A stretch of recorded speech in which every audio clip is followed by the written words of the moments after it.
Get the recording going. Welcome to the Bucky Weekend Call, the weekend of April 9th and 10th, depending on which continent you are on. Welcome. Philemon, how are you feeling? What do you expect from tonight? Feeling good. We haven't had sunshine down in Sydney for over 2 months. So we got sun today and it's just been so good in the garden doing stuff. Almost didn't want to come inside and jump on the Zoom call, but I thought it's been so long. It's good to see a lot of you guys. I work with teenagers, I think for 6 years now, working on communication, leadership and stuff for 3 hours on my Sunday mornings. And it clashes during the summer a lot with family. So now that that's over with, daylight savings is over with, it allows me to get smarter again by hanging out with you guys. And that's what I'd like to get out of today. It's pretty much just kickstart the engine of the brain again, because I haven't sunk my teeth into this conversation consistently for a long time. Ruffers, how do you feel and what would you like to get out of today? And it's great seeing you again, Kel, by the way. Yeah, you too. Yeah, well, I'm feeling great. Great to see Philemon back on the call. Always welcome, mate. And what I expect today is just to explore whatever we want to look at, and to carry on, expanding my knowledge of Bucky, so that I can know a little bit more about something. Thank you, Henry. So how do you feel, mate? And what do you expect to get out of today's call? Thanks, Raffers. Feeling great, actually. Really looking forward to the call. Last week we touched upon application, and I'd like to see more of that, because studying science, engineering, maths at an academic level doesn't serve that well. It's good for a point, but you've got to be able to apply it. And I've been through engineering school and I did that. And that's why I stopped doing it, because it just didn't have any relevance in the real world. So we saw that in last week's call when Kelly kicked in, and boom, that was one of the best calls, probably for a long time. And it pulled the energy back into the call. So I'd like to see a lot more of that and growth and where it can take it. How can I apply the vector equilibrium to the real world? Once we get that, then you're on another space. So looking forward to the call. Loved seeing you all there. So, Joe, how are you feeling? And what are you looking to get out of today's call? Hi, Henry. Thank you. I'm feeling pretty good. It's been a long day, but I'm excited to see everyone here. It's given me a lot of energy. Yeah, I'm looking to just build on what we talked about on last week, and we had a discussion on Wednesday's call as well, that where we made some progress on more of the mathematical end of it. But I'm looking as well to incorporate as much practicality as possible into what we're learning. Yeah, it's a really exciting to be here. I'm also looking just to stretch my mind a little bit more, and I think I'll be able to do that here today. So, Manu, how are you, my friend? How are you feeling? What would you like to get out of today? Good morning. Just emerging in a listening mode, really. Open to be equanimous, and really learn. That's how I feel. Anne, how do you feel? What do you expect? Thank you very much, Manu. I feel very excited, actually, because this morning I looked into vector equilibrium, and my mind just got blown, because it says the nature doesn't like equilibrium. And most of us live our lives trying to get equilibrium, or deal with industries or issues to try and bring things into equilibrium. And so now it's like my mind is buzzing, because then how do you handle nature not wanting to be in equilibrium in so many aspects of our life? So that was kind of mind-blowing for me. So I'm really looking forward to over time with our group here to be able to figure that out. So thank you very much for asking. And Raffers, how do you feel and what do you expect? I've already out? gone, and so pass it on to Kelly or Kelly Philemon. or Philemon. Yes. I've been. Kelly, how do you feel? And you hope to get out. Well, I feel great that Philemon's back. It's great to see him, mate. And how do I feel? I'm feeling really tired today, but that's life in the fast lane. What do I want to get out of today? I just think I want to get more of the conversation that we've been having, and just carry on. Just carry on. Nelson, how do you feel, and what do you want to get out of today? Thank you, Kelly. I'm feeling good, and thank you for this call. My expect today is to learn more about the Bucky's thinking. Thank you. Who is? I think it's Steve now. Okay, Steve. What do you feel and what do you expect?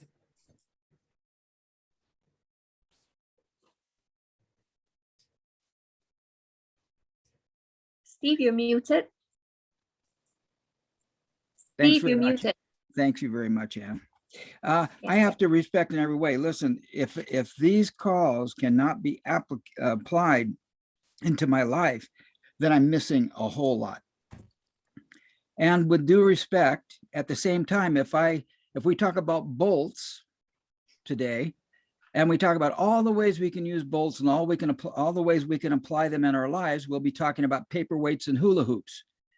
But when suddenly somebody says, hey, there's more than a bolt, there's a nut here also, suddenly what can be applied with a nut is a whole universe of different things. So I think that it's good to have a practical application, but it's also very good to stretch the brain and to actually consider the nuts and the bolts.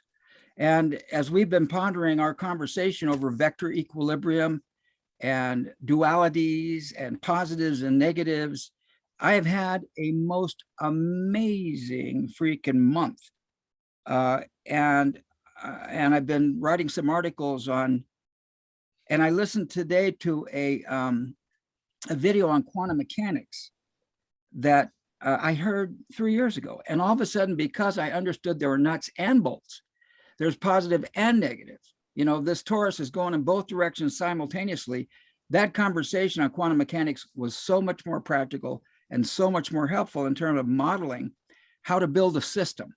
So, you know, I appreciate, I really want to demand that we can apply everything. And I also want to request that everybody be patient and allow themselves, and I want to learn something more.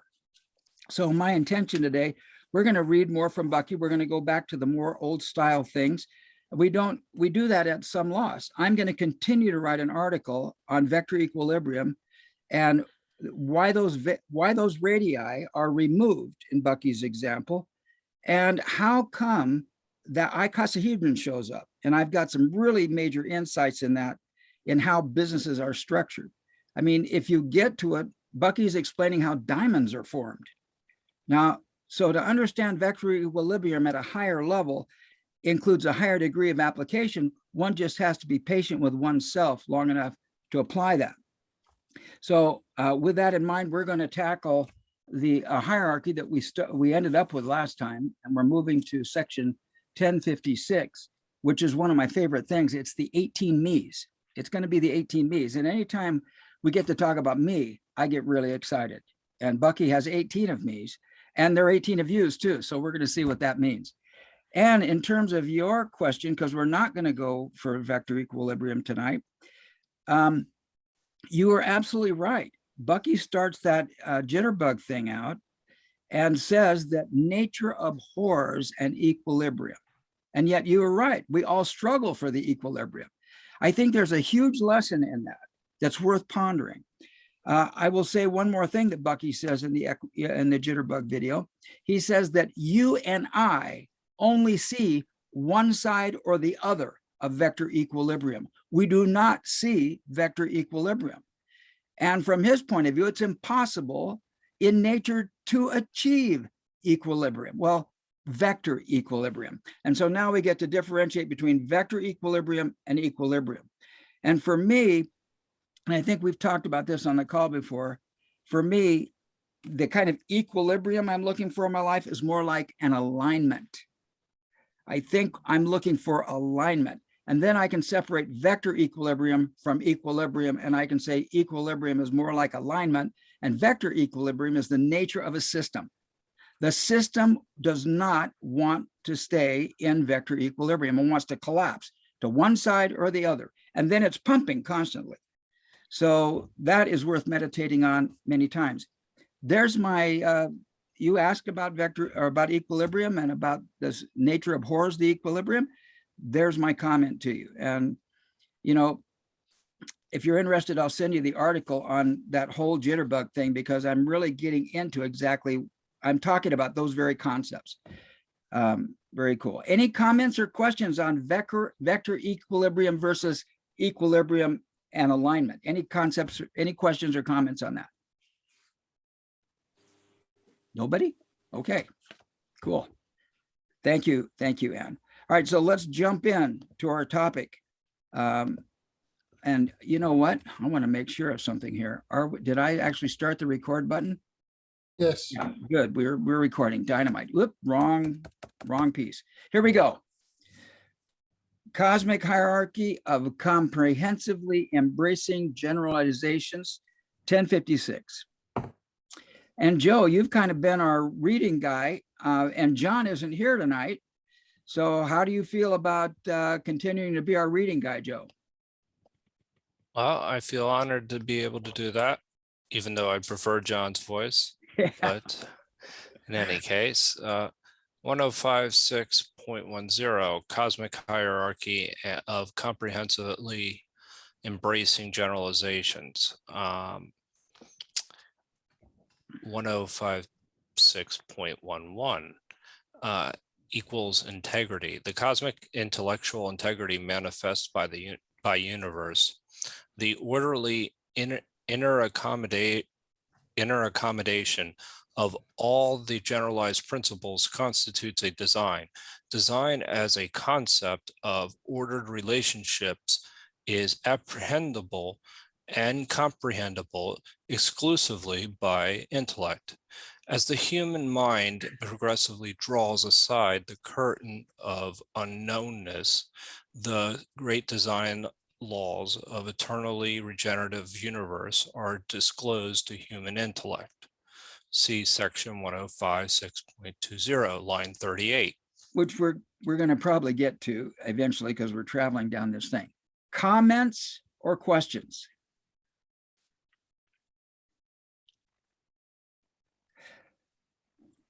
See how much clearer it's gotten since you left, Philemon?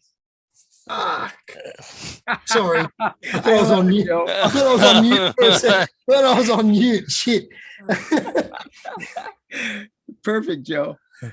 I'm looking for comments, but I want to note that later on, we're going to see a chart, and Bucky for integrity uses all 4 of these symbols.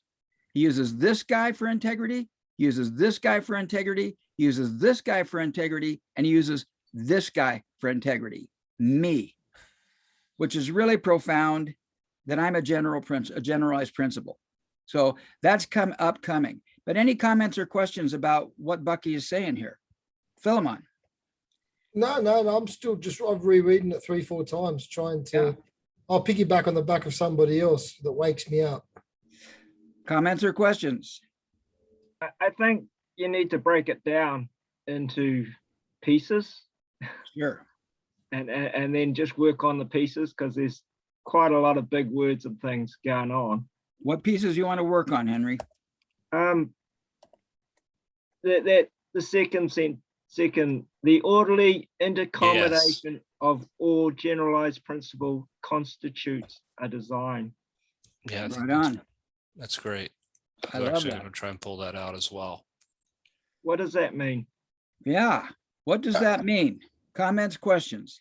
Yeah, what I just got in that was Laurent and I are working on a project now where Steve's aware of it, where we're merging together we're marrying the Hermetic principles, the laws of the universe, basically, with generalized principles, and them into the inter-accommodation of all of them together give you a fantastic life. Now, the Hermetic principles are more esoteric, spiritual, but we've also found accompanying, which we wish to get them challenged, the accompanying generalized principles. So when generalized principles kind of coming together, inter-accommodating them, we're seeing that that's where the magic is. When I look at all my successes in life, I understand that when generalized principles have come together, work in unison. That's what I got when I read that line. Cool. Comments, questions?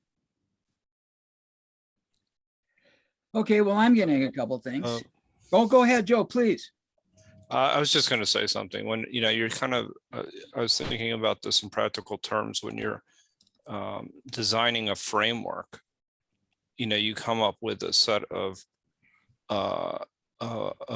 generalized principles that allows you to then infer as to what would be true within that frame of reference. So I was thinking about it in those terms. And as far as their inner accommodating, is that they're all related to one another. Anyway, so I know that's abstract, but No, I don't think it's abstract at all. yeah, when building a model, essentially, if you're building a financial model or if you're building any kind of model, you come up with a set of principles that then can allow an algorithm to infer, certain assertions underneath those principles. Okay, good. But I'm not clear on whether you're talking about from the inside out or the outside in.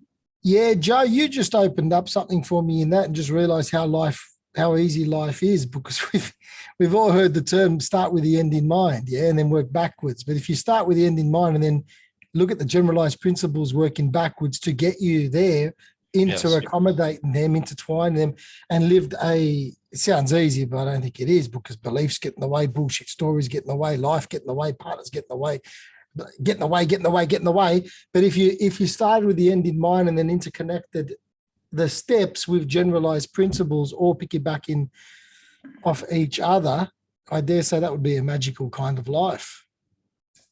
Yeah, be top down, bottom up. A designed life. I have something to add as well. I just realized something here, that why the whole education system is out of whack. I think it's because the design of education is off, because you're talking about design, right? Which is an orderly accommodation of generalized principles, because the generalized principles are not even there, and they didn't even bring it together to accommodate. Like say, you're looking at whatever we're teaching is it's lopsided. There is no in and out, in between, and all around, right? And then when they deal with children, there is no in and out and in between and all around of a child. It's only one aspect of the child. So just by that alone, that principle alone, the whole education system is completely out of whack. And I just want to update everybody here that there's a door that's opened, and I'm walking right through it. I met up with the CEO of the Millennium Project a couple of nights ago online, and he has just given us the mandate to set up the global education node. It's a global node to take on the change in education on a global level, with access to the resources of 69 country nodes and another 2 global nodes. So I'm really excited about that. And I feel very strongly whatever we're getting out of here, I'm going to be putting it as part of that as we design the where education should be and what it should even look like to move into the future. So I just want to put it out there. This is really powerful. So thank you very, very much. Wow, and I'm not exactly sure I understood all the ramifications of what you said, but what you said gave me chills. I'm not Thank kidding you. you. That is so profound. And I think you nailed it. And I think that Philemon and Joe have been talking about it. Most people, when they consider design, and I think this is what separated Bucky from other architects. Our other architects would take a bunch of lines and connect them and design a building. And Bucky said, no, wait, a design is, in other words, we could take this thing right here and we could say the definition of design is the orderly inner combination of generalized principles. In other words, they could be synonyms. I could say, what is the orderly inner accommodation of the generalized principles of this project? But people don't think that. They think, what is the design of this project? And so they're stuck with their triangles. They're stuck with their bolts. And they're not saying, well, what's a bolt for? Well, there's supposed to be a nut going there, right? Well, we don't use nuts in our design. We have bolts, and so if I look at the design and say, well, general principles are here. And I love that because you got the grasp of this, Anne, and you're going to implement that. And that is so exciting. Any other comments? Go ahead. I love what Philemon said that, it starts at the end, right? You look at, you always start at the end and then you look backwards, and that's where you see the principles and all that. And that the big problem we face in education is they didn't start at the end, they started at the beginning.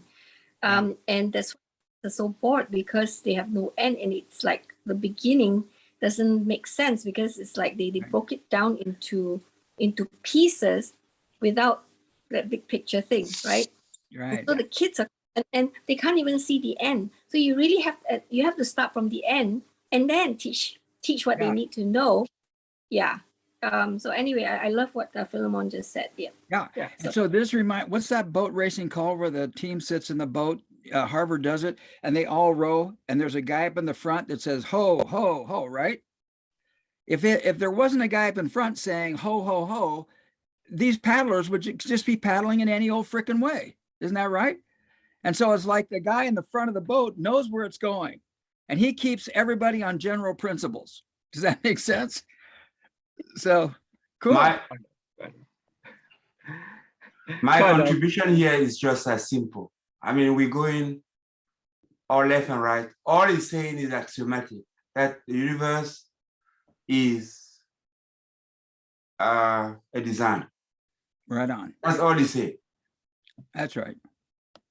We're going to get to all what we've been discussing, but all that is said here on that sentence is that the universe is a design. Yeah.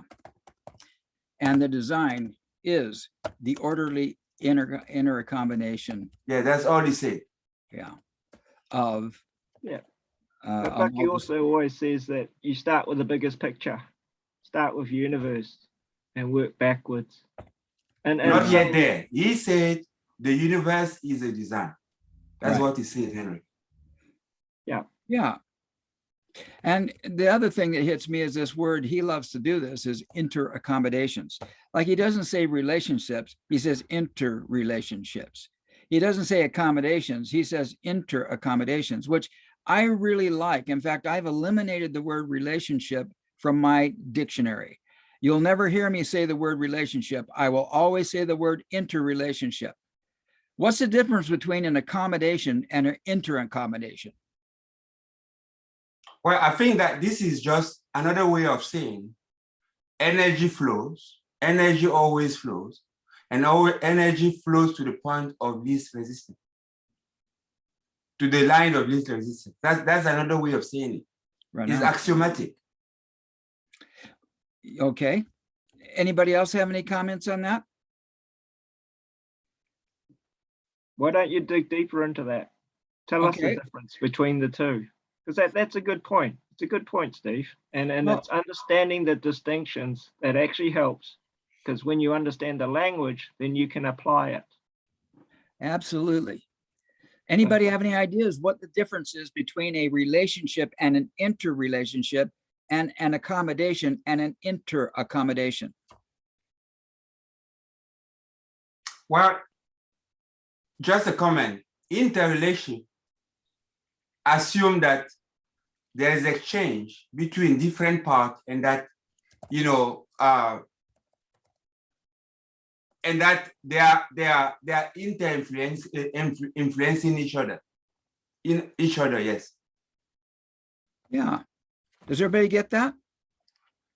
Most Western guys say, I have a relationship, and they think of the relationship as I'm relating to that person. If I say I have an interrelationship, the invitation now is to say, okay, well, I'm relating to this person. How is this person relating back to me? And so there's no longer a straight line between the dots. It's now a curved line here and a curved line there. Would it be everything in between? Yeah. So you use the word inter to infer everything in between the relationship as well as the relationship. So therefore it's more comprehensive as such. Yeah. In the same way, accommodation, intercommodation is all the relationships between the generalized principles. Right I think on. another way of saying in the common parlance is universe is a game. The universe is a game? Yep. Explain that. Okay, let me explain to you. If you go to a game of football, there's an arena, there are players, there are spectators, there is a whole media of that, you know, relating out and in, and that has rules or principles. Without those rules and principles, it's no more that game. So universe is constituted of many, many parts that are constantly interrelating in a way that is defined by generalized principles. And they interrelate in a way that they align themselves so as to define the game of the universe or the game of football. You understand what it is? It's what? I'm saying you have participant or constituent part that are engaged in a game, and they're engaged in a way that the characteristics of the game define what the game is. Yeah. So the game of football is a game of football. If you come to the game of football, you start playing soccer, it's no more the game of football. The rules are different. So the game of universe is a game of universe. If it's played in a different way, it's no more universe. Well, you have to take into account the environment and the space, because all the elements have an influence. Like the crowd can have an influence, whether the difference between a home game and an away game. It can spin the whole game. It can affect the players. Yeah, but that is it. It's because you are reducing that game, the game of football, to the arena, Henry. But if you comprehend the whole stuff, the media or the preparation, the expectation of it, that is part of the rules that are internal. Yeah. But I like both conversations. So to me, I agree with Henry. This is a conversation of local versus universal. Universally, the game of football is just like Manu says. There are certain rules that are generalized principles that are applied to make that game. And if you don't apply those generalized principles and those rules, you don't have football, you have something else. But just like Henry says, you take that football game with those generalized principles, and you stick it locally in a certain environment, and the audience, the crowd, the spectators can influence the outcome of the game. Yeah. The audience becomes a generalized principle. And that is the essence of interaccommodation and interrelationships. It takes it out of the conversation of universal and puts it into local. What do you think? Steve? Yeah. Yeah. The audience has to accommodate the principle in its local validity for it to be for it to participate in that game. In other words, if you are playing, let's say, soccer somewhere and there are hooligans that come and disrupt. They were participants and they start disrupting the game of football. It becomes a game of violence, not a game of soccer. Right on. Yeah, but you know, talking about soccer and everything else, what's that got to do with the generalized principle? The generalized principle is something that's there and always there. Soccer are made up. They're made up rules. They're made up by us. A generalized principle is universe. It's already there. And we're discovering the generalized principles. So when you talk about generalized principles versus principles, it's miles apart, because not everything is generalized principle. And the way we're talking is everything's a generalized principle. It's just not. Cool. That's not what was said here, Kelly. We're talking about generalized principle inter-accommodating being a design. Yeah, it'll inter-accommodate. It is a design. That was the point. What does it inter-accommodate with? See, you've got generalized principles out there. You know, leverage, ephemeralization, things like that are out there. But they're things that we have to think about. Whereas principles, we can just say, oh, that's a principle. Yeah, but is it a generalized principle? They're two very different things in my mind. True in all cases. You know, and comparing soccer to a generalized principle is just ridiculous. Soccer is a man-made game, and the principles that go on in that they're always there, and they're always being implemented, whether you know it or you don't know it. But I guess, wouldn't the soccer universe be a universe, like a sub-universe? It would be, so you say the universe, or you say it's a system. That's the system. Then you have generalized principles within the system, correct? Yeah, there are generalized principles are always there.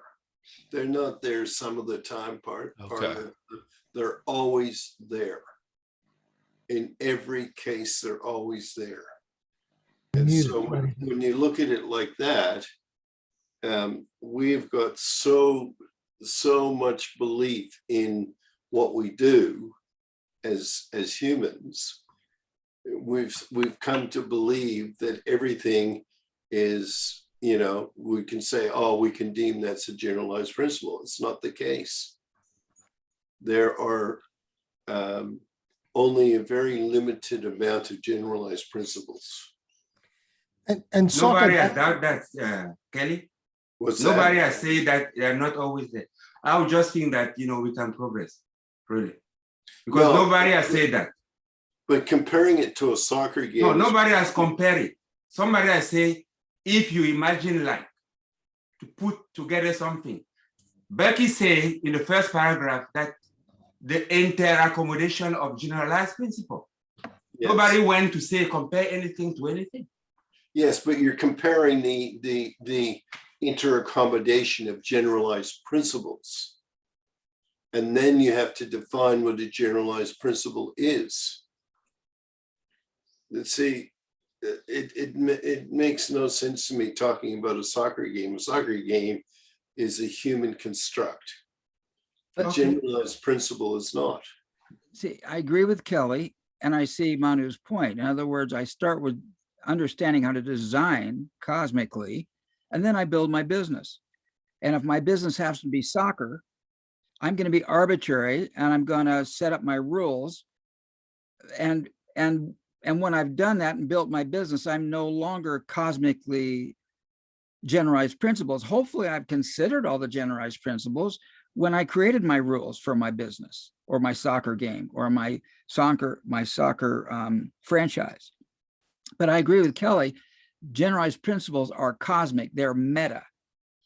And I agree with Manu that they can be applied then as I build out my locally on a thing. but they're different. Maybe. Can I make a point here? Sure. Comments, Okay. questions. Right. There is a universe. I'm in the universe. Yes. There is nothing to indicate to me that that universe is a design. All right. So if there is nothing to indicate to me that universe is design, there is an axiom that has been put here that the universe is a design. The set of generalized rules is a design. So for me, I think that for me to understand it, you can take whatever analogy that you want to do to explain it for me to understand it easy. That's all that is done. Nobody has said that whatever example that you are taking is generalized principle. You stylize into something that is small enough in a model that you understand. That's all it said. Okay. But I've rested my point. Okay. Hey. Comments, questions? Yeah, ahead. I'm just I don't know if this is too simple to see it or not, but like for instance, me and Kelly are a generalized principle. Is it fair to say that we're here to live, we will die, there's a life cycle, so we're a generalized principle, right? And then the people in the relationships, so then there is the boundary, the in, out, between and around, generalized principle again, and then within the interrelationship things happen, and that contributes to the interrelationship. And within that, we have the micro, we have the macro, because that also contributes to how the relationship works. And then we have the experience, and that is the inter bit. So the boundary is, in this instance, Kelly and Philemon, that's a boundary. And then the interrelationship is all those generalized principles I just mentioned in between, which tells us how that relationship is either going to flourish or cease to move forward. We could have a swearing fight with each other and then the relationship splits and that goes, or we can nourish and nurture it through all the in between, out, blah, blah, blah, and the differences between the macro, the micros within it, which are different for us in the inter once again. Not sure if I've made sense of it, but it seems real simple in my head. Comments, questions? I'm not sure how you can apply, as you started, you said me and Kelly are generalized principles. Are we not, as people, are we not a generalized? In other words, we came here empty and meaningless. We born, we die. Simple. That's going to happen. Well, and we're going to see it in the chart later. The me, I am a micro, and the universe is the macro, and I am a generalized principle. I think that's what Bucky's saying. And yeah, and all the inter stuff is our life. The experiences in between. Exactly. Like we're doing this, other people are eating Maccas, watching the football. You know, so we're contributing to, we're nourishing ourselves, where our inter is anyway. Well, Philemon, I'm going to say that if we had a swearing match, that actually we get to know each other much more intimately than if we didn't. Yeah. As long as we maintain that spirit of love, we'd find facets of ourselves we otherwise would not have discovered. So I would be grateful to have a swearing match with you as long as you didn't swing at me too. Although I'd learned something from that, I'm sure. But I think it goes back down to what Anne said when she talked about, wow, she's going to take this. I just saw, and here are these teachers who say, well, we're going to teach math. So they're not thinking about generalized principles. They're just thinking about math. Well, 1 + 1 is 2. And then they go off on this thing and they're clear over there. They're teaching math that doesn't relate to life.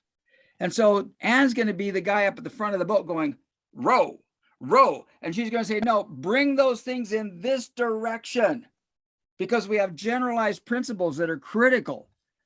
What is education? And I think somebody else said something. I am a design. And I think Manu was the guy who said it. Most people don't realize the universe is a design. They think I know very few people who understand that they are designed by Creator, that I am a gift of design. And I look at myself and I feel totally inadequate. There's a principle in biology called morphogenesis. When you plant an oak tree, a seed from an oak tree, you plant the oak tree seed, it grows up to be that oak tree. It doesn't grow up to be the oak tree next to it. It doesn't grow up to be, I don't grow up to be my brother. I don't grow up to be my father, my mother. I grow up to be my genetic code. And my genetic code, I can see it as, oh yeah, I can get out a molecular microscope and I can see my genetic code. What I don't see is the generalized principles that created this, which is the lattice upon which I become my unique me. But wouldn't you In say that communication, the lattice is the generalized principle? Say what? Wouldn't you say that the lattice is the generalized principle? Absolutely. Okay, in saying that, then you have to define what a generalized principle is, because there's not many of them. And when you really understand what a generalized principle is, and you start breaking it out, you can start to apply it. Yeah, agreed. And so the way we're talking now, like soccer's got nothing to do with generalized principles. and at the same time, everything to do with generalized principles, because it's who we are. Yeah. But to, to sit down and say we're going to design a soccer game on generalized principles is ridiculous. Well, I don't know. Okay. No, it's Steve. If you were to say, we're going to sit down and we're going to design a game around generalized principles, I don't think you'd come up with soccer.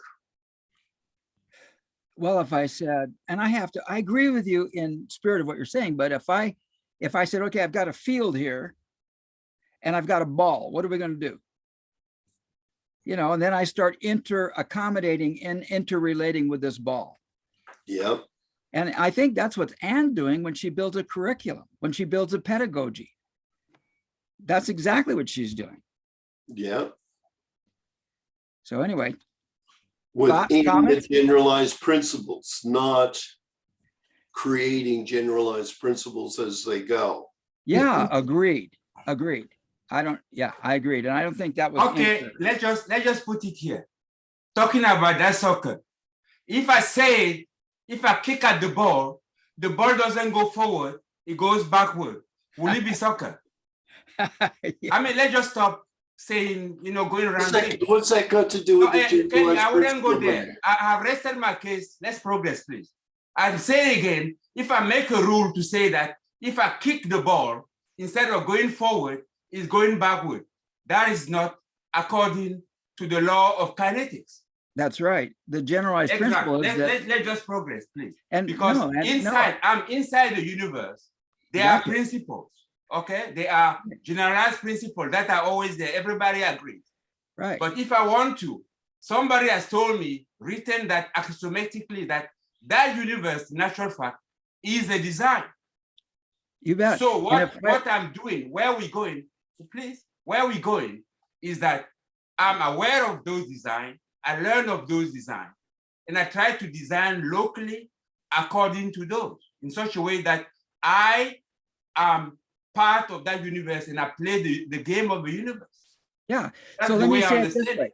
I'm going to be Bucky. That is that context. That's the context in which the example was taken.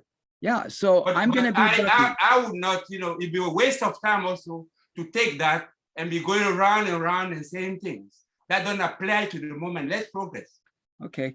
So I'm going to be Bucky and I'm going to be the soccer coach. And I'm going to say, hey, you guys, somebody just kicked that ball and that ball is going to flow to the place of least resistance.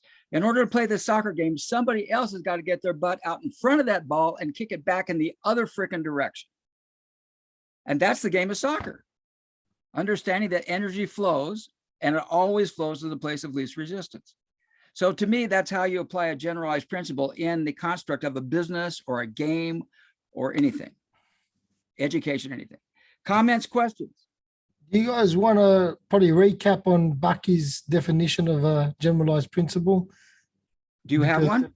I do. Fuller's generalized principles are the scientific laws that govern structure and system. They are found by applying intellect to the diverse special case experience of humanity. The facts of experience are always special cases. The order sought for and sometimes found by science is always eternally generalized. That is, it holds true in every special case. Cool. So where are you reading from? I've just got this old thing in my Dropbox that I'm working with. Laurent. You know what I'll do? I'll drag it in. I'll drag it into our chat for you. And I think you've just quoted the things we're about to read later down below, but I'm not sure. I think it could be slightly different. I've been missing for months, so I just got ahead of the game for you. No, this is the first time in the last 8 months or 10 months. I think Kelly had this very thing on. Had this very thing on a while ago. So let's continue and see what happens. And please post that and we'll take a look at it. The other thing I wanted to bring out here about interaccommodation and interrelationships is this kind of a diagram. And I think this is more than clear, but if I have a relationship or I accommodate, I'm going out this way. And if I have an interrelationship or an interaccommodation, I would have a two-directional arrow because this represents the duality. This represents the plurality. This represents the minimum of two. So I love Bucky's use of inter because it talks about, the plurality, the minimum of two. Okay, good. Any comments or questions? Okay, so if we could, go ahead. No, it's okay. It's gone. I answered it for myself and I forgot. Okay, good. So if we continue to break this down as Henry's invited us to do, then here's the next part. Design as a concept of ordered relationships is apprehendable and comprehensible exclusively by the intellect. What does that mean?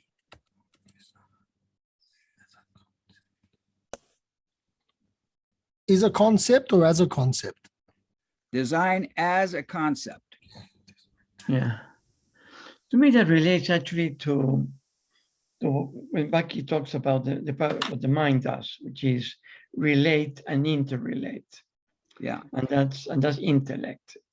So you would say that Bucky's saying here that mind and intellect are synonyms in this context. It would be to me, yes. Yeah, me too. I think so too. Anything else you see there, Raffers?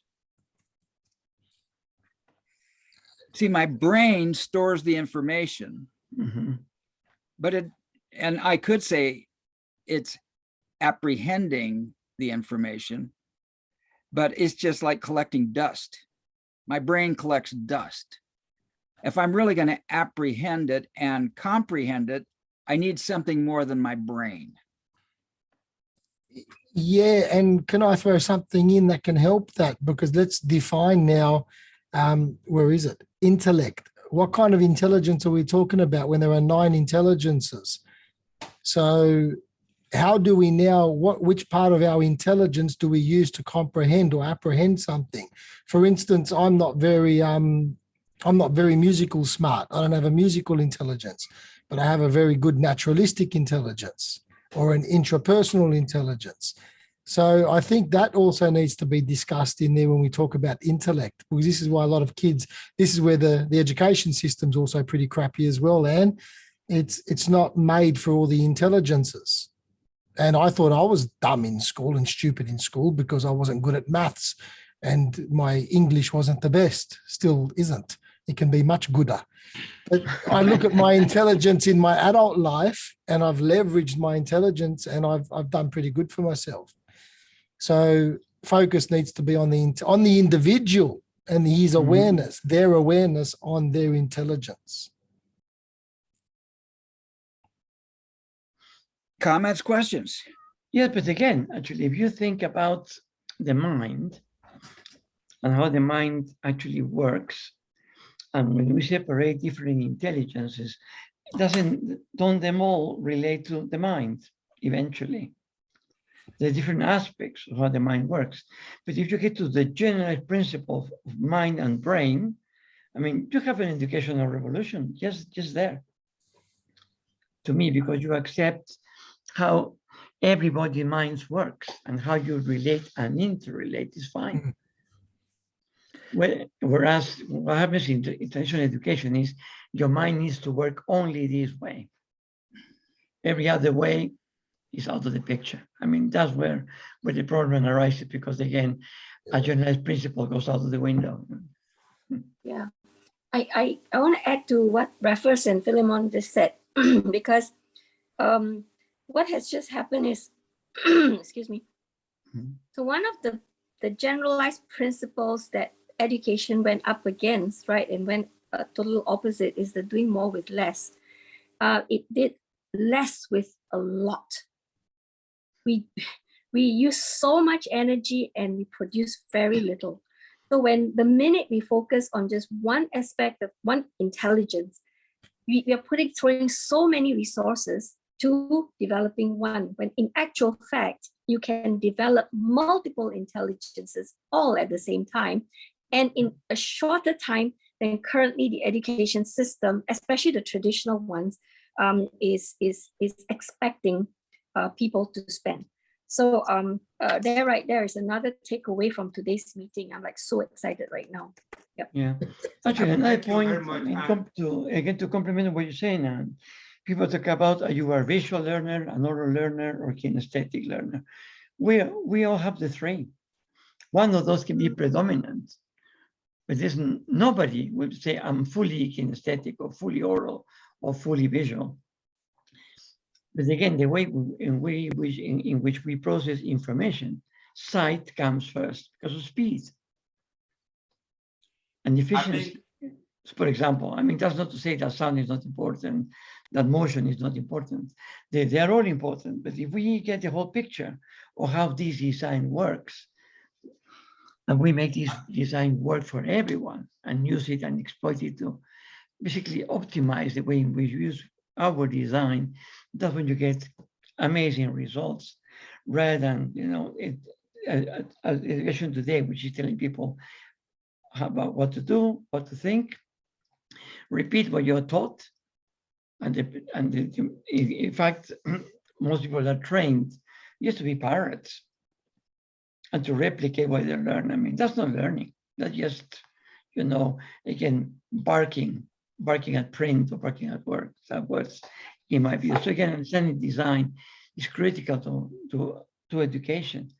And if we just focus on the education, what we were discussing last week, that single focus can take care of an enormous array of possibilities by just focusing on one, rather than trying to do, everything. That's not efficient. That's not doing more with less, as you were saying. I have the feeling that in what is said here is building, as we say, in putting together the part. In that, and Steve already said, it looks like mind and intellect, that's what you say, are synonymous. Maybe. Right. Yes. So I will also say that mind is relational and interrelational. And you can define maybe the mind as the dynamics of relationship and interrelationship between parts.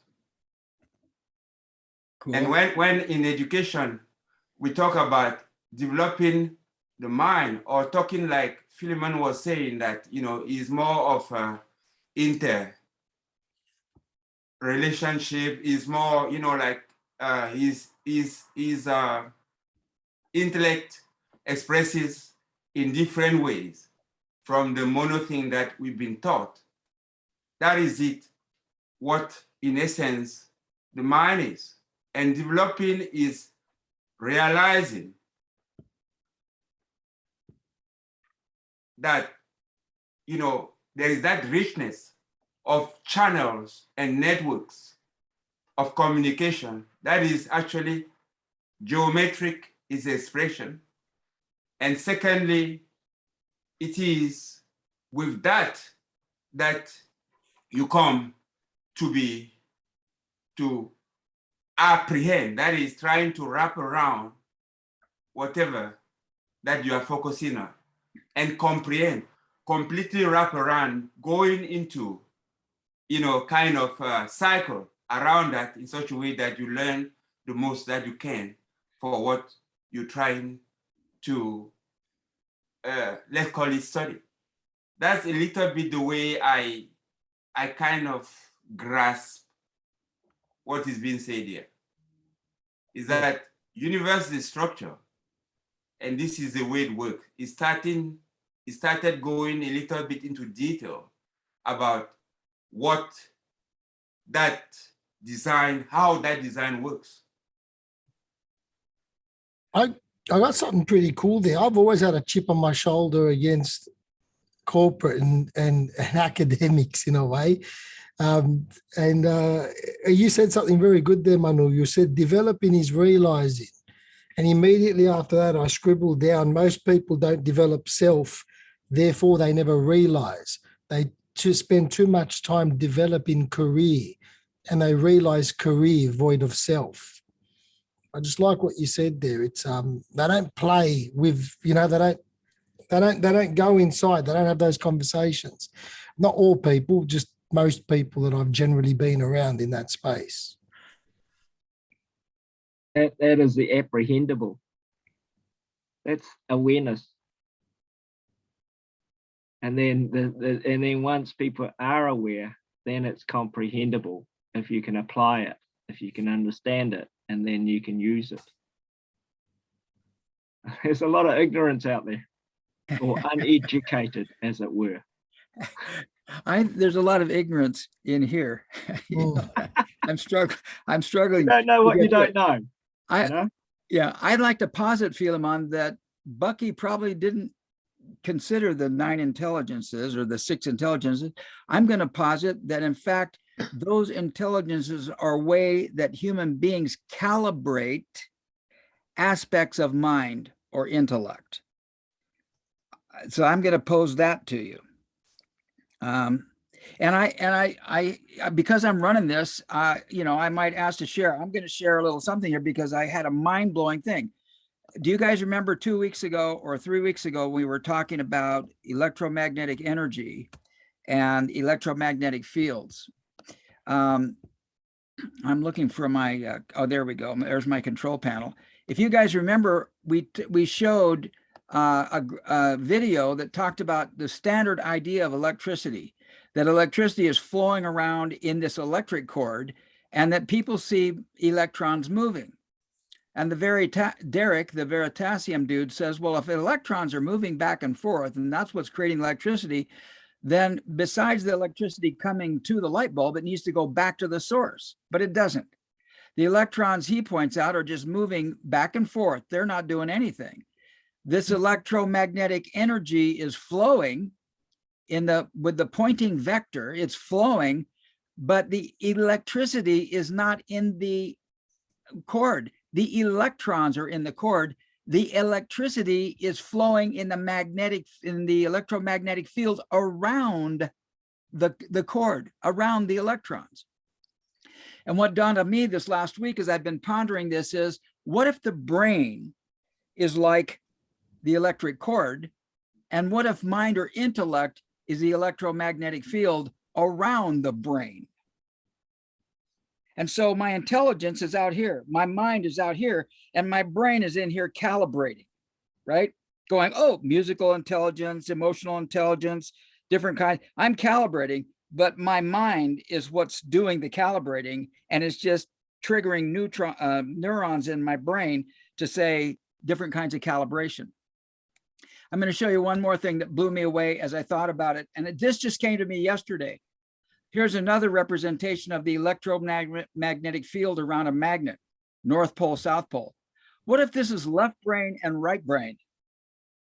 And left brain and right brain is what creates that magnetic field. Anyway, there's just, to me, these ideas are profoundly cool. And yeah, but you know what, Steve, I mean, to your point, when people analyzed electric activity in the brain, they realized that there's also a magnetic field outside your skull. Yes. And in fact, scientists claim that the mind actually happens within that magnetic field. Yeah. Oh, wow. And it's exactly the same as a wire. Yeah, and the neurons firing The are neurons are simple. I just had the wiring exactly. Yeah. Yeah, the neurons are just the wiring. It's this the Mhm. wire we see between the wall socket and the light bulb. Yeah. That's the neurons. And they're trying to find all the magic in the neurons. So I agree. I think that intellect and mind are synonyms in this context. Design is a concept of ordered relationships, and he doesn't say interrelationships here, and that really drives me crazy. You know, he ought to be consistent with his words, but design as a concept of ordered relationships is apprehendable and comprehensible exclusively by intellect. And he doesn't say the intellect, he says intellect. Do you know that scientists are saying right now that every electron is the same electron? That there's an electron field and there's a perturbation in the electron field, and that's what we see, observe as an electron, but that every one of them are the same? Wow. Okay, cool. Next sentence. Joe, you want to read this last sentence here as we dissect this per Henry's invitation? Any other comments or questions before we move ahead? Don't leave anything behind, guys. I really loved what you shared earlier, left brain, right brain, South Pole, North Pole. Yeah. I've chewed on that for the last minute or so, and I just thought, once again, and then you got the in-between and what you do with the in-between, just like Earth, you got the poles and what we do with Earth in between. Macro, micro, us, and then macro, us, micro, inside of us. I'm dancing. I'll be dancing with that for days, I think. See, I'm glad you didn't leave it behind. Other comments, other questions. Don't leave it behind. As insignificant as you may think it is, it could just really affect somebody. Okay, Joe, I think we're ready for your oratory. Cool. As the human mind progressively draws aside the curtain of unknownness, the great design laws of eternally regenerative universe are disclosed to human intellect. See section 105, 6.20. Yeah, we'll see if we can Line get 38. Shall I continue? No, let's pause and make sure everybody has that. What do you want to say about that, guys? Yes, again, it relates to it's already there. We just, put aside the curtain. And here he's using the word human mind. He doesn't say Hugh being, by the way, which drives me crazy. He says the human mind, and he says is disclosed through human intellect. So he's using them kind of equal. They're kind of equal in this context. Don't you agree? Oh, no, in fact, he says it's something different. The human mind discloses it to the human intellect and manifests it in the brain where I do my calibration. Are they two different things? I don't think that's it, Steve. What's that, Manu? I mean, I heard you saying as the human mind discloses to the human universe. Yeah, the human mind see that? progressively draws aside, and then they're disclosed to the human intellect. No, it is the universe.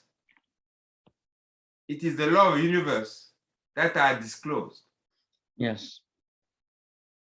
So to The me, human mind progressively draws aside the curtain of unknownness, and we're going to see this unknownness manifesting later in this thing.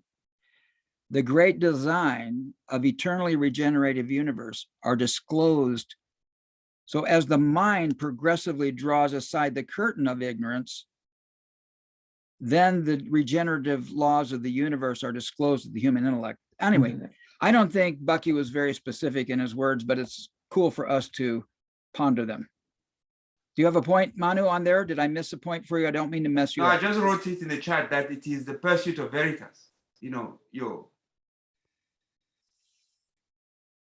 Okay, are you complete with that then? The pursuit of veritas. Gotcha. Thank you, Philemon, for the PDF file. We'll make it available to everybody. Any other comments or questions before we move off? Henry, are you satisfied with how we've dissected point 11 here. Yeah, to a point. Just one observation. You see with that diagram there, just scroll it down a little bit. Okay. There's a little Which- picture. Well, that's under synergy. No. The one he's done for integrity, which is what we're talking about. Scroll it down lower. Well, there's integrity up there. Yeah, that's what we're talking about, isn't it? Right. We're talking about that guy. You see This that guy? picture? Yeah, the round one. Yeah, the sphere. Yeah, they're all the same. But yeah, I just find it interesting the way he's drawn that Yeah, me too. as in relationship to what we've talked about. Is every spoke or every, I guess, node in that, is that a generalized principle? Is that what he's trying to define? Yeah, in fact, I checked this out trying to figure out what this was. These are hexagonals, and there's a polygon, there's a pentagon around 5 hexagons. And that's an actual structure. And I forgot the name of it, but I did research on that. I counted to make sure there's 6, 6, 6, 6, 6, 6 all around here. There's 5 in there. And that's because on the edge of each pentagon, 2, 3, 4, 5 is a hexagon. And that's actually a solid. Right. But it's interesting. Go ahead, Joe. But to Henry's point, is a node a generalized principle? Is that What? the interrelationship? Is a node a generalized principle?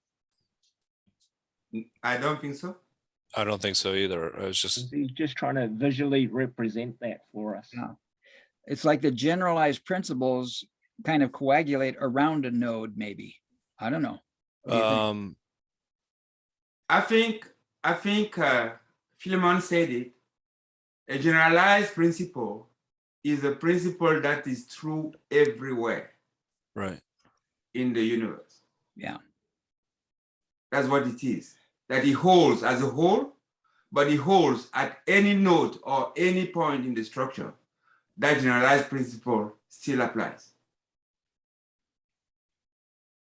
Comments, questions? Okay, if we're ready, then let's move on. Go. 1056.12 synergy. The behavior of whole systems unpredicted by behaviors or characteristics of any of the system's parts when assessed separately from the other parts of the system. See section 1056.20, line 37. Comments, questions? Whole systems unpredicted by behaviors or characteristics of any of the behavior of the whole systems. Is unpredicted. So It's if you've got unpredictable. lots of, like you talked about, lots of nuts and bolts. You can't, Right. Individually, it's difficult Right. to predict the outcome. If you put it all together and you actually create a giant machine, then the outcome is going to be something different. Right on. And Henry, you said it right. If I just consider the nuts, there I can assess it separately. And if I consider the bolt, I'll assess it separately. But now I've got the whole system together. Suddenly it means something that it didn't mean before. That's pretty simple, that one. That one speaks for itself, I think. It really Okay. does. It's actually, Everybody in agreement with that? Are we ready to go? Yeah. I just like, I do like the diagrams and the symbols because I've seen that symbol multiple times, particularly in the East and Asians yin a yang. lot. Yeah. It's one of my favorites. It's one of Yeah. mine as well. That is the torus. And When it's I look at the interesting- torus, that's what I see. When I look at any yin yang symbol, I see a torus. And it also represents balance or in terms of, you could do it, the duality male female, Absolutely. and sometimes you are more masculine and other times you could be more feminine and still be yourself. That's the Right. Tao. Yeah. And it also represents flow, doesn't it? Yes. Flow. Yeah. Yeah. And the whole. It doesn't represent flow, it is flow. What's It that, is Manu? flow. It is flow. I say It it is flow. Oh, yeah, it is. It's- Flow. Okay, cool. and and it's the whole as well Cool. when it's talking about the behavior of whole systems. Because I mean, you look at it, you know, immediately you see what we call the interaccommodation or whatever that is in there. Yeah. It's interaccommodating. Yeah. One accommodates the other. It's interrelational. One interrelates with the other. What he doesn't do here is in the traditional yin yang symbol, there's a white dot in the middle of the black, and there's a black dot in the middle of the white, which is essential for me because it adds one other meaning. But to me, he covers it right there. That little guy right there. Yeah, with the dots. Yeah. With the dots, Right. he's covering it right there because there's the dots. To me, those are very helpful ideas. I think that is not a whole symbol because there is just to represent synergy. Right. That's It's going right. to go. You know, remember there's hierarchy. Yeah. He didn't Yeah. put the dots on purpose because we're only representing synergy here. Yeah. We're not representing a complete system. Yeah. Yeah. Whereas up here, we are talking about integrity. We're talking about complete systems. Mm-hmm. And down here, we're just talking about flow and synergy. Cool. Good insight. Comments, questions? Okay, Joe. Okay, 1056.13, N equals nature. The totality of both all that is known, U, universe, and all that is unknown, O. N is the integral of all the integrities, always. This is not the easiest read in the world. No, it isn't. Listen, I have total compassion for you. So keep going. Always manifest in the progressively discovered generalized eternal principles. See section 1056.20, line 36. Okay. Comments, questions? N is the experience. It's nature. N stands for nature. He doesn't say that here.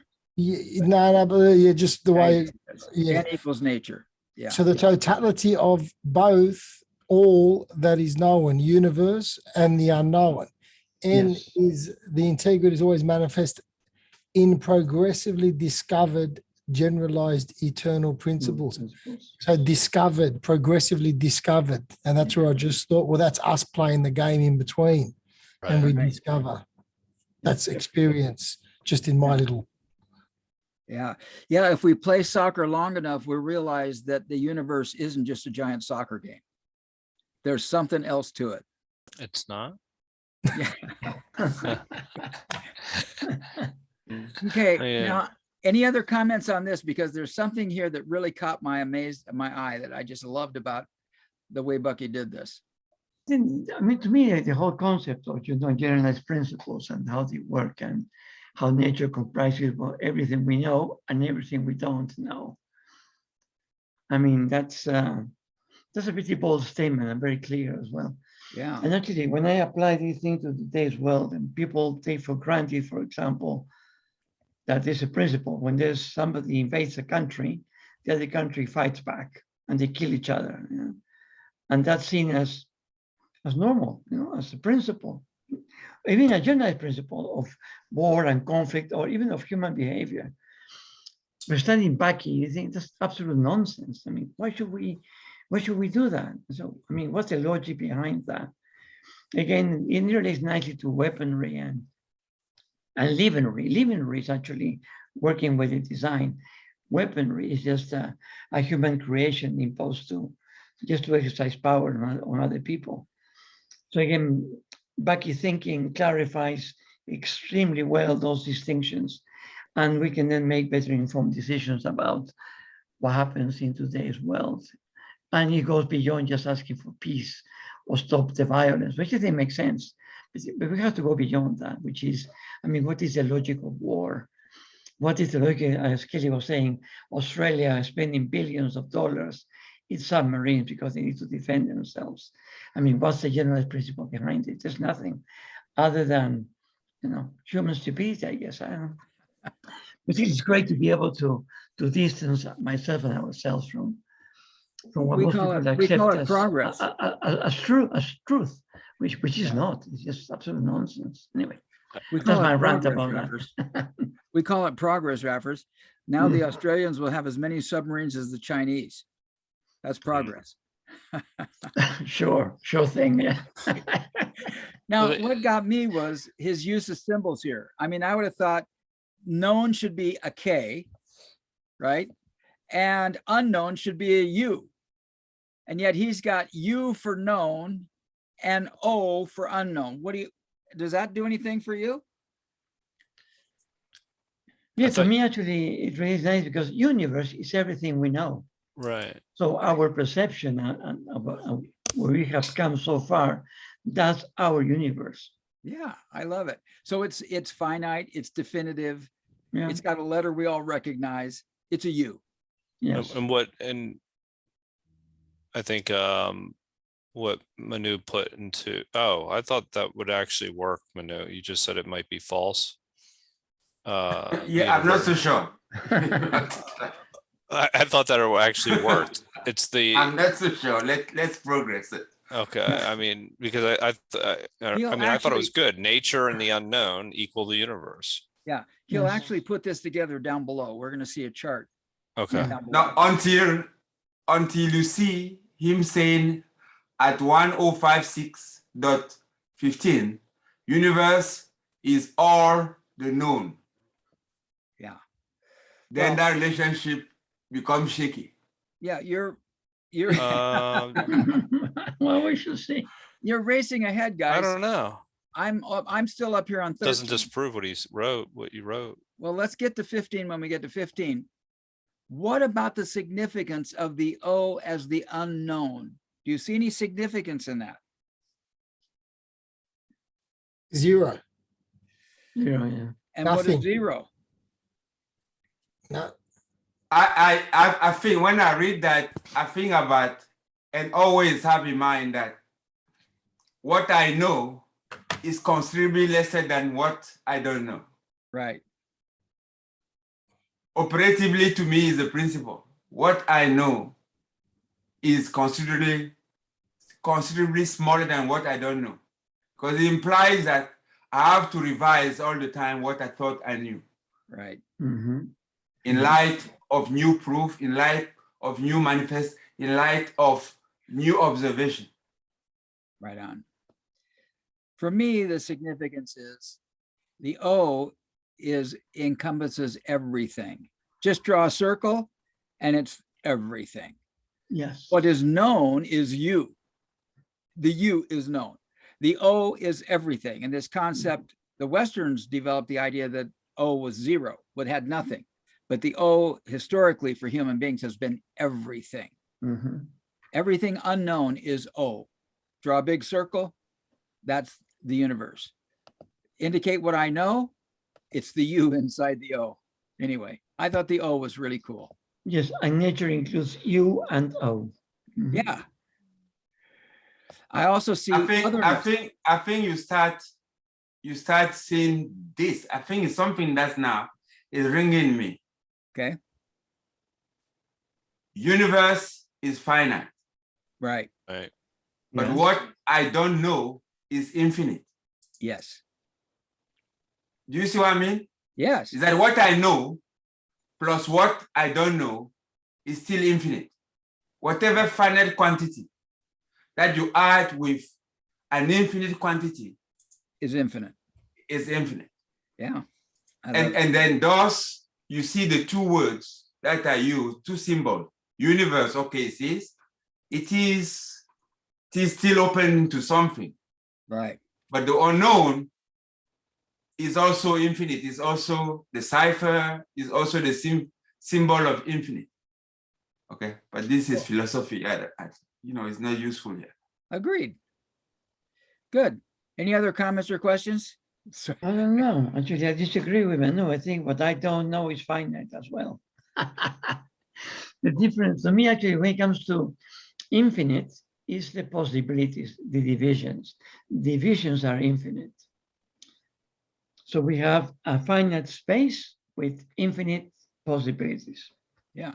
So And the what we can zero do is represents, infinite. and the zero represents the wholeness of the finite spaceness, Yeah. right?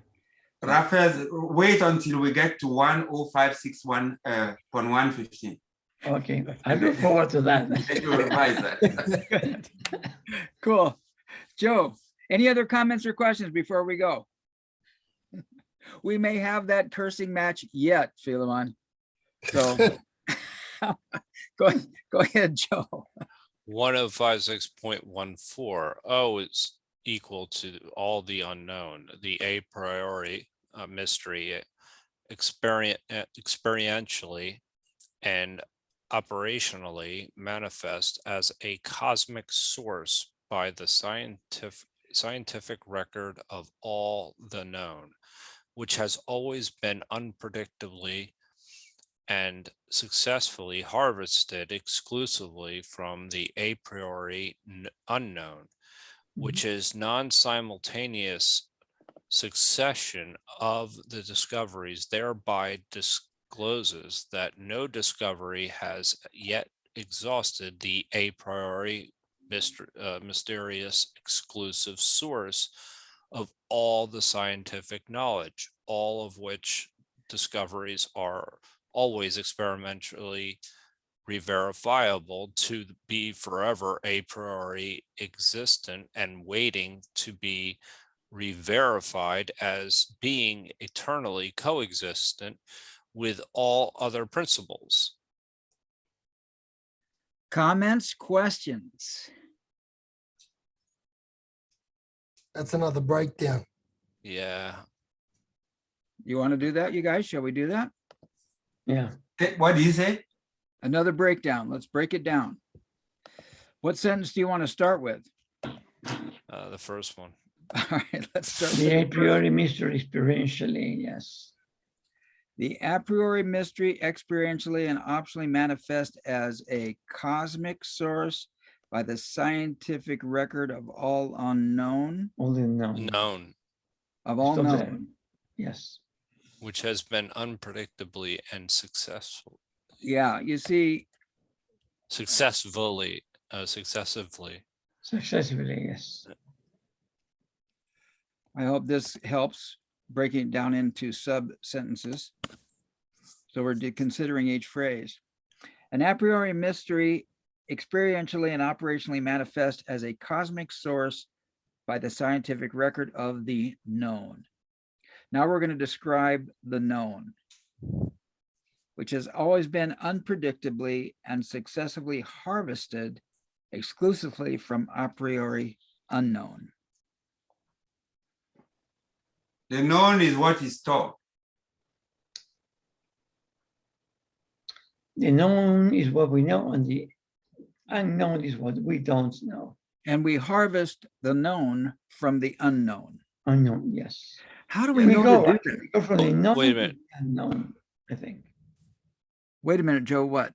And I'm just seeing how we harvest the known from the unknown. Yeah, that was How? my point. The intellect. Evidently, we harvest the unknown. If it's unknown, how can we harvest it? Right. Experience. I've been saying it a lot. The stove is hot. The only way you can know is if you touch it. From unknown, it becomes known in a real simple form. Yeah. But didn't he cover that part before? We talked about drawing the curtain, revealing. How so, Yes. Henry? Yes. That's it, Henry. We draw back the curtain, revealing something. I think that's exactly what he's saying. Yes. How do I know to draw back the curtain? Because there's an unknown. Yeah, but how do I know there's an unknown? Because more than it is something that is not, that is, how will I call it? That encompasses or disproves what I've already stored It's the and discovery. uncover, a new kind of horizon. Comments, Discovery. questions? Discovery. Other comments, questions? You guys, I'm going to go back to morphogenesis. I mean, how do I know there's an unknown? Because intuitively, I know there's an unknown because I know my design, but not consciously. My brain has not yet apprehended and comprehended my design. Yet I know there's something out there, so I'm constantly trying to pull back the curtain. Okay. So maybe Stephen, what? carry Please on, go. carry on. No, please. Okay, I think I have a point there about the intuition because I'm looking at the term a priori, okay? And it says that it's relating to or denoting reasoning or knowledge which proceeds from theoretical deduction. There, right there, what you're talking about, the intuition, right? So you feel that something is not there, and theoretically or by reason, that this a priori comes from there rather than, and it says here, rather than from observation or experience. Yeah. And that's what the is, yeah. Yeah. I'm not sure where I'm going with this, but this is what I saw. I'm wondering what the relationship between intuition and deduction is. I think while it works in this sentence, in this context, I think there's a difference between intuition and deduction. Deduction is But when I logically, through a priori rules, say, well, if I have one apple and another apple, I'm going to have two apples. So now I can think through that. I can guess that. Now I can go get two apples and see if I do have two apples. Right? Okay. I think maybe like in many ways when we do deductions or we deduce something, it starts off with us like feeling something, right? And then upon that, then we start to wait, now let me see the terminology here again. Sorry. So what we did was then we start to look for reasons and around it. Okay. And then it becomes something known when we start to see more of it maybe happening, or you feel, I don't know. I'm just saying that maybe it starts from that feeling, and then you reason it out, and once you are able to find a reason behind it, then it becomes this a priori. Yeah. Maybe I give an example. Yeah, sorry. Go ahead. Yeah, because just now Philemon and you referred to the intelligences, right? And somehow we kind of stuck at the 7 intelligences. We realized that in my school, a number of us are challenging the 7 intelligences because we are working on the quantum personal dynamic assessment system, right? And we realized that the 7 intelligences doesn't even cut it. And we checked in with what Gardner, what he said about it. And he said that he came up with the 7 intelligences because there was what he had data for. But when it comes to the human mind and the human capacity, there are many things where there is no data. So, and he said that intuition is one of them that they have no data for. But then that is an intelligence in itself. Spirituality is another one that we figured that people have not really looked at, and so on. So it is, won't that then be a priori because we are reasoning it out? But just because there's no data for it, then it remains an unknown. I don't know. Yeah, just throwing it out. Thanks, Anne. I think that the third, I mean, what you've broken out down there, the way you've broken down the sentence, the paragraph, Steve, that one, all of which discovery is quite important. Yeah. The last dash. Yeah. You see that? Yes. Where your cursor is now. All right. Yes, that one. With that,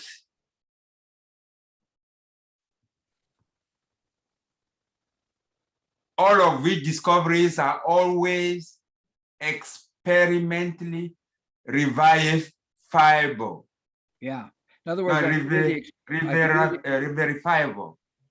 I To can be do the experiment. forever I can do the a priori existent and waiting to be verified as being eternally coexistent with all other principles.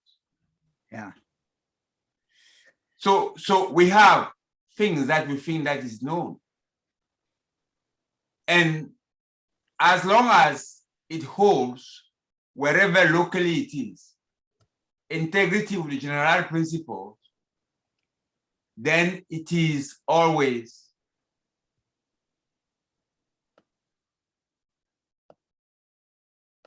oh, I can't even read anymore what this.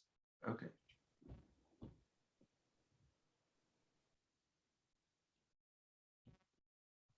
Are you complete, Manu? Did you finish your Yes, sentence? yes, I'm complete. What my word was experimentally re-verifiable. Right. All of which discoveries are always experientially verifiable, re-verifiable, to be forever a priori existent, and waiting to be re-verified as being eternally coexistent with all other principles. So to me, Anne, I looked at this deduction and intuition, and an idea came to me. I think Einstein sat in a train and saw a train go by, and he heard the sound. Then he got an intuition about it, and then he started to do deduction. So the intuition comes first, the deduction became second, and then he took it to a math guy and said, here, do the math. Because words lead and Numbers numbers lag. lag. Yeah. That is the way the story is written. But what is relevant in the case of Einstein was all the time that is spent looking at all the patents that were presented to be kind of admitted at the patent bureau in Bern. He spent years, looking at the minute details of different inventions. Yeah. And all of that accumulate to, I wouldn't say subconsciously, but maybe underconsciously, kind of formulated something that is just going to be triggered by a certain observation.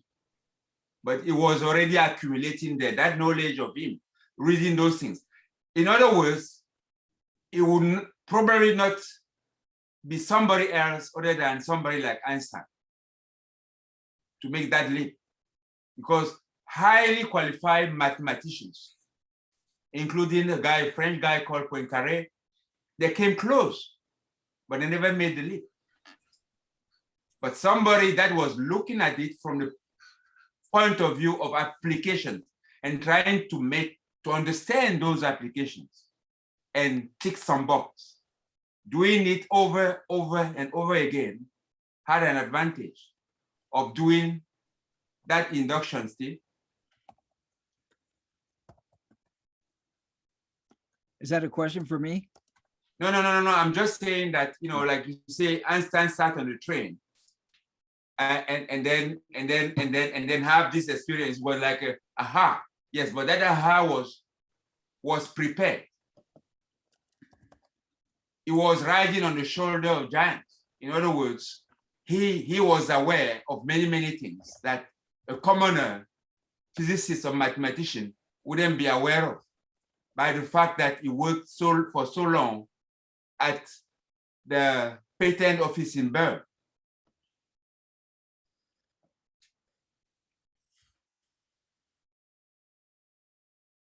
I'm through, Steve. Okay, good. Yeah.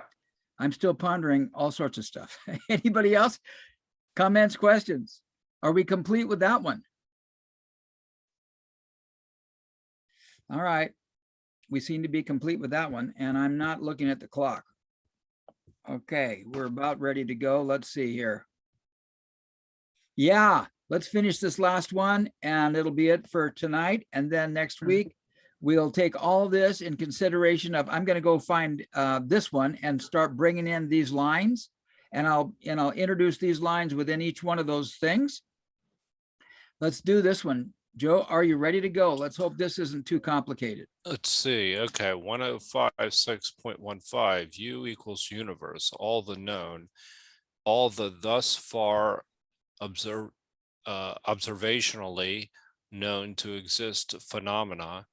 Universe is the aggregate of all humanity, all time, consciously apprehended and communicated experiences, including both the explicable and the as yet unexplained. Communication is, this definition can be either self to self or by self to others.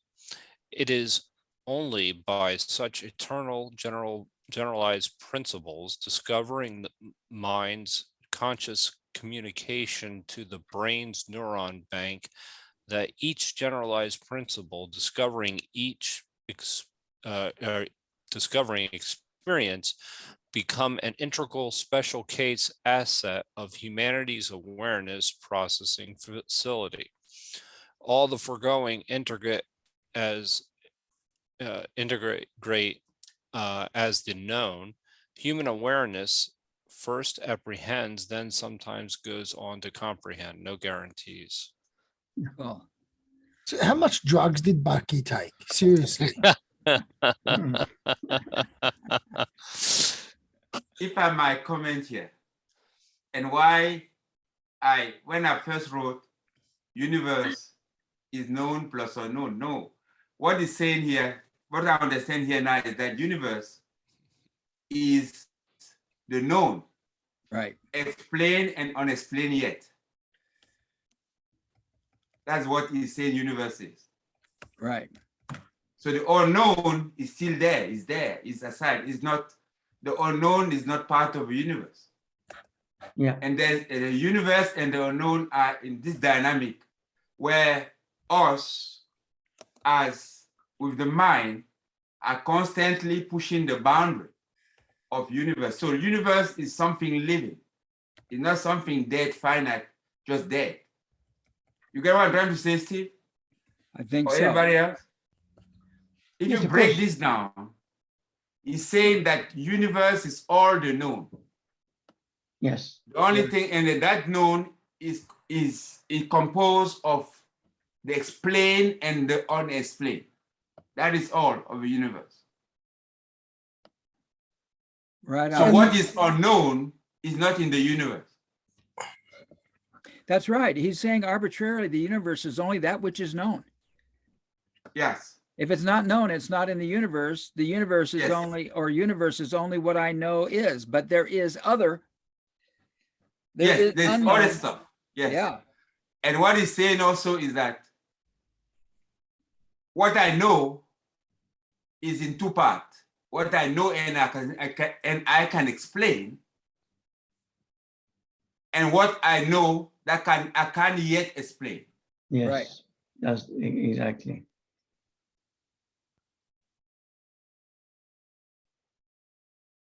And Yeah, the yet, to and- me, the yet is very important in our process. I'm always, the mind is always probing. Right. Right. Now, what's interesting to me here, he says that universe is the aggregate of all humanity's all-time consciously apprehended and communicated experiences. In other words, if I don't communicate it, it ain't in my universe. Is that what he's Yes. saying? Yeah. So how important are words? Universe Yes. is relationships. Yeah. It's a And- set of relationships. And I have a relationship between my thoughts and my feelings. And if I can't express how I'm feeling today, it's not in my universe. So how you feeling today? I don't know. I feel, no, I don't know what I feel. I can't say the words. I can't communicate them. But when I tell you what I'm thinking, and then I tell you what I'm feeling, now I have a universe known. Or you could say, if you cannot express how you feel, that means you're not present or aware. Yeah, I'm not present to my own feelings. I'm not aware of my own feelings. Yeah. Comments, questions? Oh, you go on, Ann. It's okay, Philemon, go ahead. Thank you. What I like in all that is the all in there where he says, 1 second, let me find my thing. Okay, where are your paper? There it is. All universe, all the unknown, because once again, working with the Hermetic principles, principle number 1, the principle of mentalism, and it's basically defined as the all in capitals. All is mind, mind is all. And we did link that with this generalized principle of Bucky. The universe is the union of all physical and metaphysical experience. The broadest is U equals MP. So I'm locked on that all. Like all is known, all is mental. So all is the universe, but all it's all is mind as well, and the mind is universe. And is that what we said earlier at the start when we said the Yes. magnetic field where the mind is outside? Who said that? I'm just thinking of Steve. That was me, unfortunately. Yeah. I've just joined. I've just interrelationshiply joined them now. Cool. Where I like that. So if the mind is all and all is universe, and the mind is not inside of us, the mind is outside of us, and it is in the universe. Okay, I need to chew on that bone for a few days as well. I think that the really what I really take away from today, especially here, is that confusion of what universe is. Universe is only the knowns. Yeah. Universe is finite because it's bankable. It is banked. Yeah. Let's just put it this way. Universe is my account. It is banked. Is what has been put to saving or acting, put in a world, or my world of how will I call it?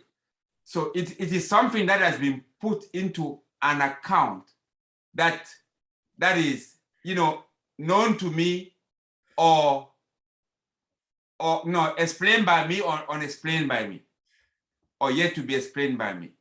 The unknown is, in actual fact, what persists when, we see that if you take something that is finite and you divide it into things, the fact that you divide on itself creates a relationship that you don't know.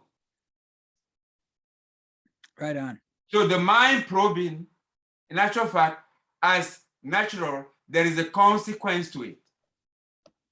And that consequence is that there are relationships, a new relationship that are created or that were there that you weren't aware of. You hadn't banked them yet. So the unknown is infinite. The known is finite. That's right. And I think that it's time to go and we're pushing the clock, but I just do want to share this because I think that to share this will actually add to our, this was Manu's formula before, and he said, is this right? And he put a question mark by it. Here's the way Bucky says it. 38 is, what was that symbol? What did that represent? Do you recall? Integrity. Yeah, cosmic integrity is greater than what? Synergy. Which is greater than what? Nature.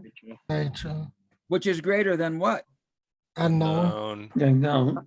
Which is greater than what? Universe. Universe. Right on. So it's not an arithmetic relationship. It's a fractal. It's dividing. You start with the whole thing and you divide it. So I thought that to do tonight and not give you this formula would be torture. So now Yes. you can consider everything, put that thing on, and now we're ready to go.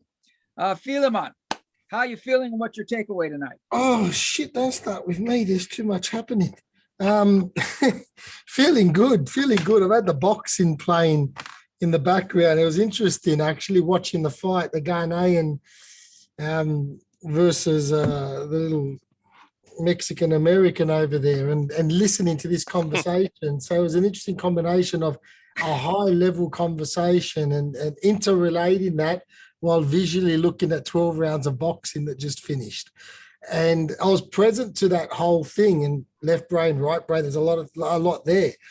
But I took so many notes. I always say I want to go back and watch the calls, but rarely I do.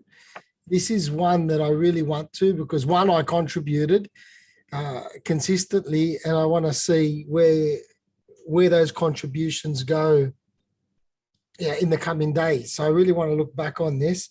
There's way too much. Way too much I got in this. Jeez, there's so many notes. This was complex but simple, if that makes sense. This call today.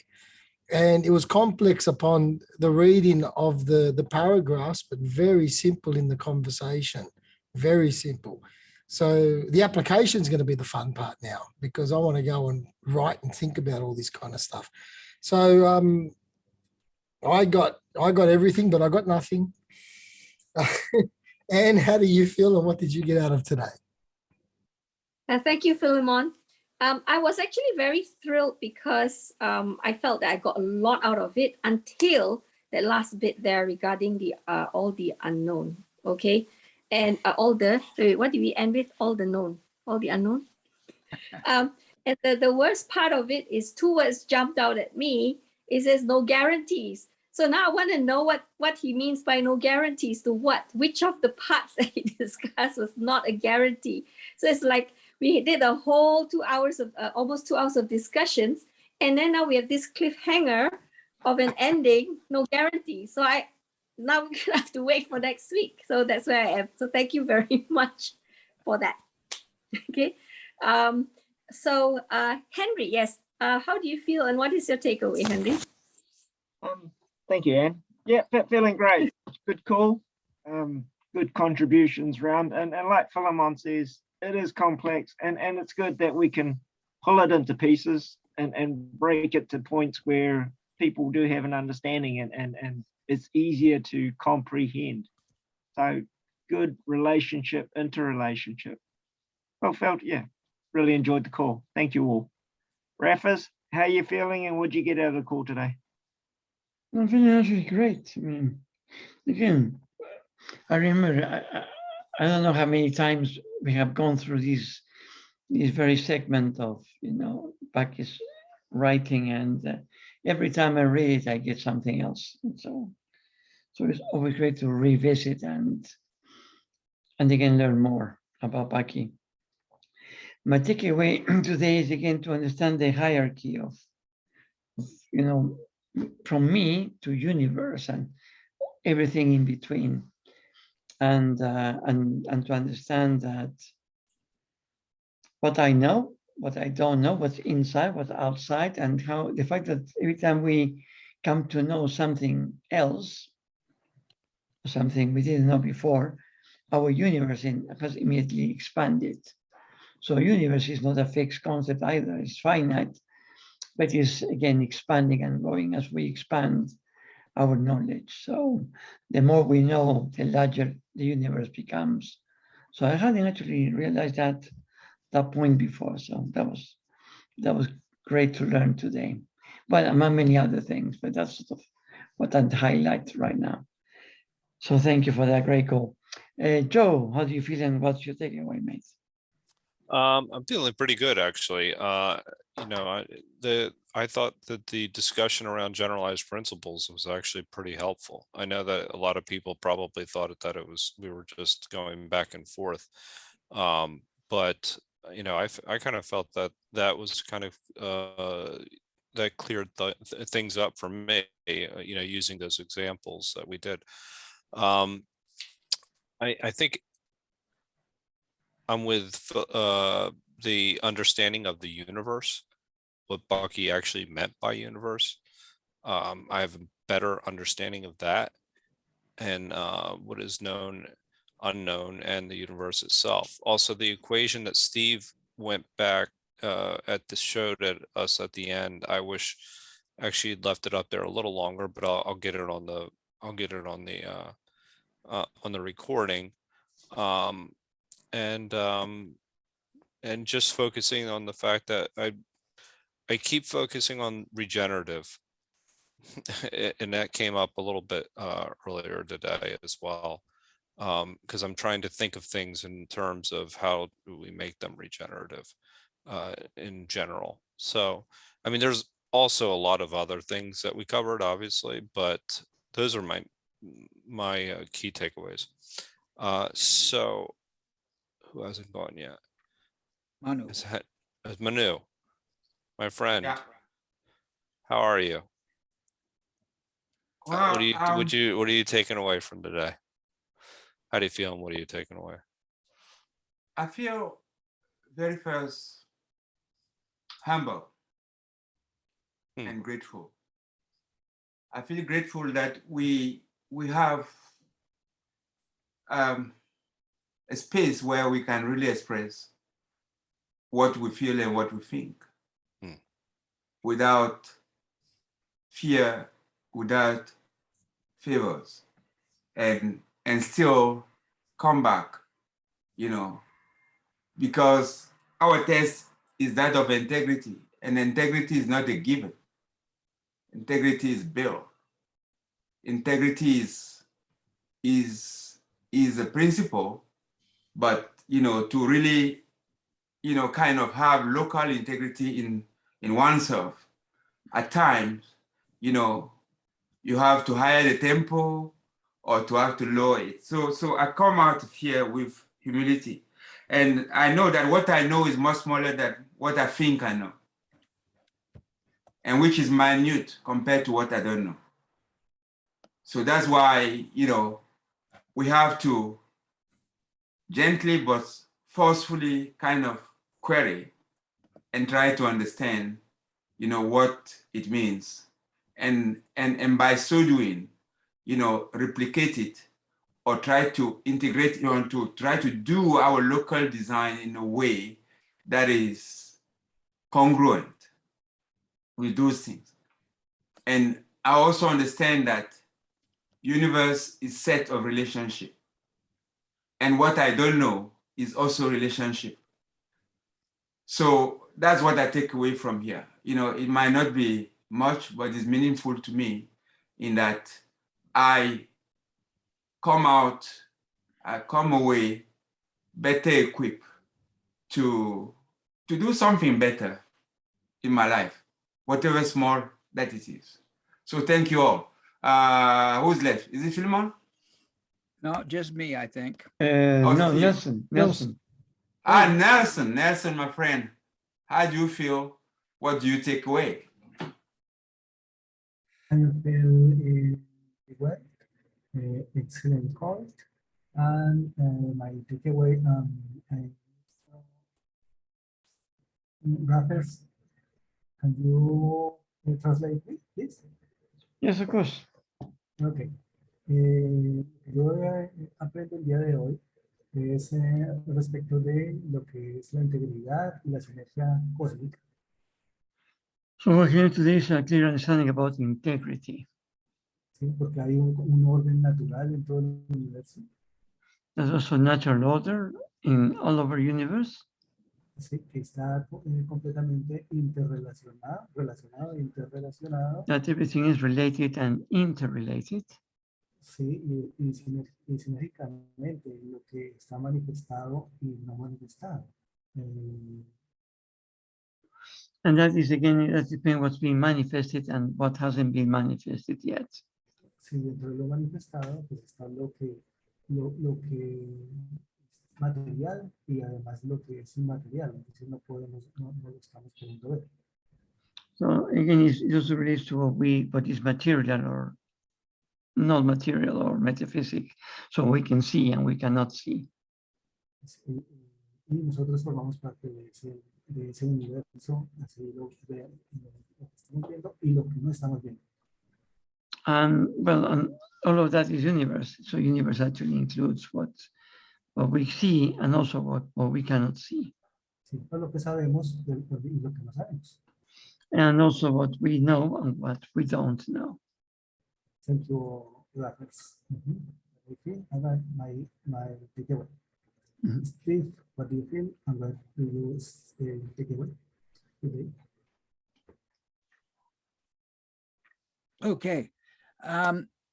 What a great call. I'm grateful for Henry for talking about, hey, let's split that out, because I always thought that maybe if I split it out, I was getting a little bit too detailed and too, too micro. And I love splitting it out. I think that really works for me in a big time way. So that was really good for me. I noticed that Philemon started off the conversation tonight by having a swearing match, and what we were doing here wasn't good enough for him. So he had to have a boxing match going on the side, just to have a little action going on the side.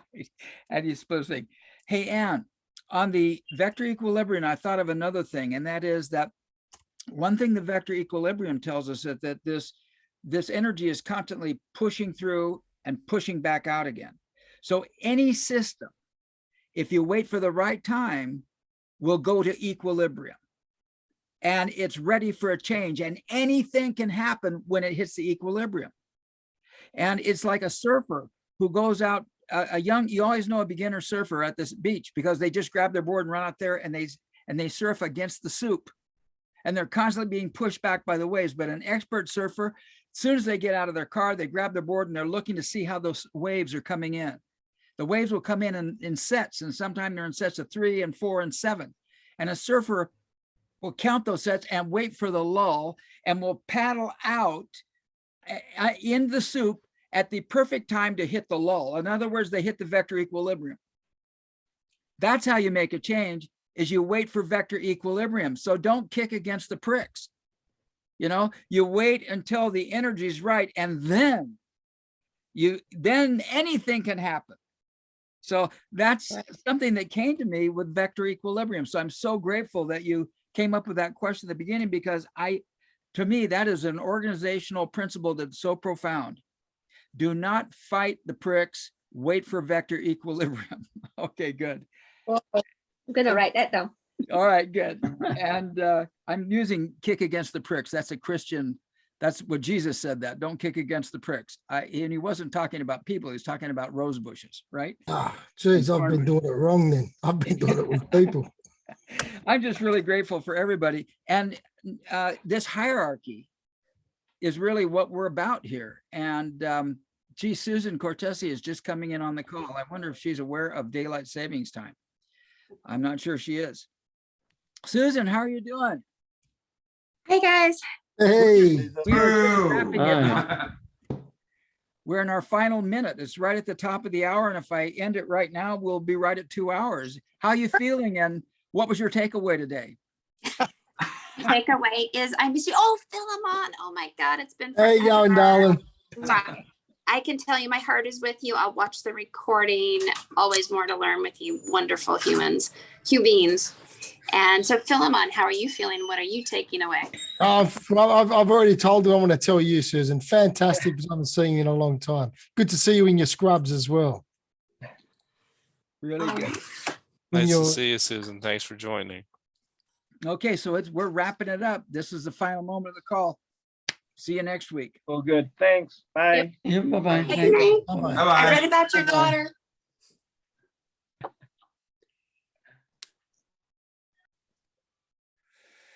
What a call, Hey, man. Steve.